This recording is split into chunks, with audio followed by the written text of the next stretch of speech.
नमस्कार बच्चों, स्वागत है आपका मेरे चैनल पर।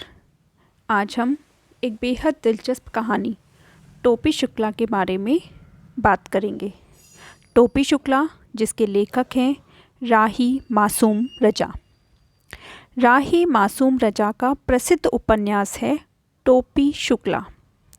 इस उपन्यास के एक अंश के माध्यम से यह स्पष्ट करके बताया गया है कि किस प्रकार भरे पूरे परिवार में भी एक व्यक्ति अकेलापन महसूस करता है और अपनेपन की खोज में भटकता है।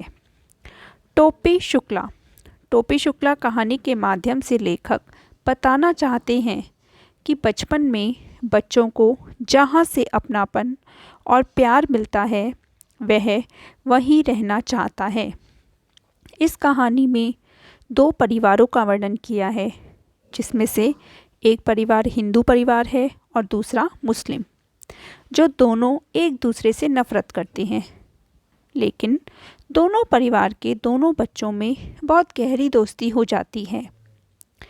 एक बच्चे का नाम बलभद्र नारायण शुक्ला है और दूसरे का नाम सैयद जरगाम मुर्तुजा।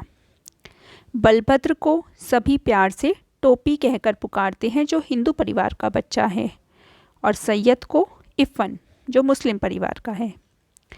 टोपी को इफ़न की दादी बहुत पसंद थी, वहीं दूसरी ओर टोपी को अपनी दादी बिल्कुल भी पसंद नहीं थी।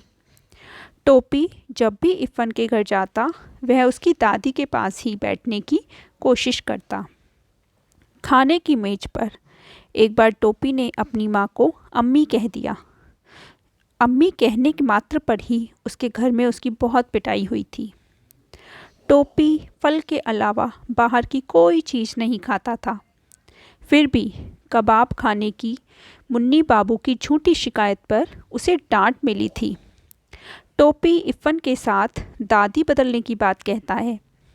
इफ़न की दादी की मौत की खबर सुनकर टोपी बहुत परेशान हो जाता है और सोचता है कि काश इफ़न की दादी की जगह उसकी दादी मर गई होती।